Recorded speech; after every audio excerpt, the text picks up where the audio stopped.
আমার জিমেইলে চলে যায়।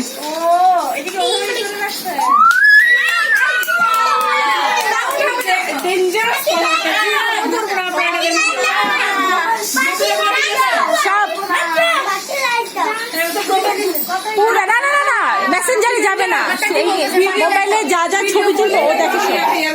আমারটা বলতেছে পার্টি লাইট দাও, পার্টি লাইট তোমার কিছু একটু পরে তোমাকে বলবে আরো কত কিছু জন্মদিনে ওগুলো লাগে। আপনার হেভি ট্যালেন্ট, হেভি ট্যালেন্ট। আমি বলতে পারি নাচের মাঝখানে এটা আমি চশমা তো নাই এখন, চশমাটাকে মানে ঘুরাই ঘুরাই ফেলবে। এই যে বললাম না আমি সরে গেছে। খেয়াল করতেছে এই স্টেপগুলো। আর সে একটু আর্টিস্টিক ভাবে অন্যদের মতো নাচতেছে না। এই জামা খুলিস কেন? আমি গরম করি। কিসে গরম করো? কেন কি হয়েছে তোমার? ভিজে গেছে? পানি ও আচ্ছা আচ্ছা আচ্ছা, পরে থাকো সমস্যা নেই। আরেকটা গেঞ্জি আছে আমি পরাই দিই।